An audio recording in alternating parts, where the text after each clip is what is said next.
Hello friends, कैसे हो आप लोग। आज मैं आपके लिए बहुत ही अच्छी वीडियो लाया हूं जो क्लास 9th के लिए बहुत ही बेनिफिशियल होने वाली है, इसलिए आप इसको लास्ट तक देखिए। आज हम पहला चैप्टर स्टार्ट करते हैं, मैटर इन आवर सराउंडिंग। तो पहला क्वेश्चन यही आता है कि व्हाट इज़ मैटर, पदार्थ किसे कहते हैं। Anything that occupies space and has mass is called matter, यानी कि कोई भी वस्तु जो जिसका कोई ना कोई द्रव्यमान होता है तथा जो स्पेस को ऑक्यूपाइज करती है, यानी कि जो जगह घेरती है, उसको हम मैटर कहते हैं। इसके लिए मैं एग्जांपल लेता हूँ, जैसे कि ये पेन है, इसका कोई ना कोई मास भी होगा और ये कोई ना कोई जगह भी घेरेगी।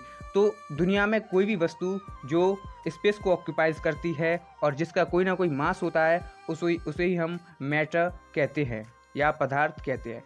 तो अब हम पढ़ते हैं इसकी स्टेज ऑफ मैटर। तो 3 types of matter, solids, liquids and gases. अब हम पढ़ते हैं सॉलिड्स। सॉलिड्स क्या होते हैं? इन्हें कहते हैं ठोस, यानी कि इसका जो शेप होता है वो डेफिनेट होता है, यानी कि इसका आकार निश्चित होता है। आप कोई भी ठोस वस्तु ले सकते हैं, आप उसका आकार चेंज नहीं कर सकते। सेकेंड पॉइंट, डेफिनेट वॉल्यूम, यानी कि इसका आयतन भी निश्चित होता है।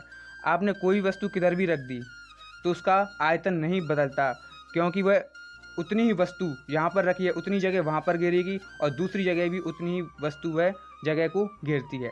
Third point, do not flow, आपने कभी ठोस को बहते हुए देखा है? नहीं, तो इसमें बहाव नहीं होता। चौथा point, particles are closely packed, यानी कि सॉलिड्स के जो पार्टिकल होते हैं वो आपस में क्लोजली होते हैं, यानी कि बहुत ही पास पास में होते हैं, पैक्ड होते हैं। फिफ्थ, इनकम्प्रेसिबल, यानी कि इसकी जो संपीडितता होती है बहुत ही कम होती है, यानी कि ना के बराबर होती है।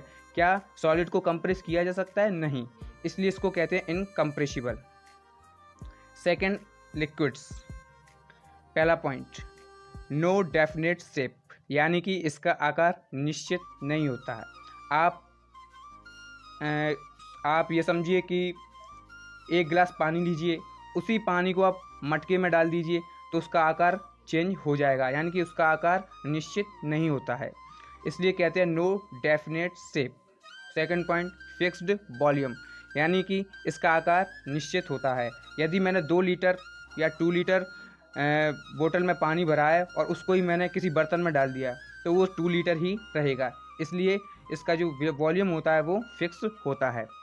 थर्ड, कैन फ्लो, यह बह सकता है, बिल्कुल बह सकता है, क्योंकि इसके जो पार्टिकल्स होते हैं सॉलिड के पार्टिकल्स से दूर दूर होते हैं। पार्टिकल्स आर लूजली पैक्ड, इसके जो पार्टिकल्स होते हैं वो लूजली पैक्ड होते हैं, यानी कि थोड़ी दूर दूर होते हैं। लिटिल कंप्रेसिबल, यानी कि इसको कंप्रेस किया जा सकता है। Third, gas, no definite shape, इसका आकार निश्चित नहीं होता है। आप समझ सकते हैं हमारे चारों जितनी भी गैसें फैली हुई हैं O2, N2, तो इनका आकार निश्चित नहीं है क्योंकि आप इसे देख नहीं सकते। नो फिक्स्ड वॉल्यूम, यानी कि इनके वॉल्यूम भी फिक्स नहीं है। कैन फ्लो, बिल्कुल ये फ्लो होते रहते हैं हमारे चारों ओर। वेरी मच कंप्रेसिबल, यानी कि इनको कंप्रेस भी किया जा सकता है। तो दोस्तों, हाँ, इसका एक और पॉइंट है, particle are too loosely packed, यानी कि जो गैसेस हैं इसके जो पार्टिकल्स होते हैं वो बहुत ही दूर दूर होते हैं, इसलिए ये फ्लो कर सकते हैं। तो इसके आगे का है, particle are varying and have spaces between them, यानी कि हम उनके स्पेसेस के बारे में पढ़ेंगे कल। उनके जो कण होते हैं वो कितनी दूर होते हैं, क्या मूविंग करते हैं, तो ये हम अगली वीडियो में पढ़ेंगे। तो ये वीडियो आपको कैसी लगी, आप इसको सब्सक्राइब कीजिए, आगे बढ़ाइए और जितने भी क्लास 9th के स्टूडेंट्स हैं उनको भेजिए। धन्यवाद। आ रहा हूँ।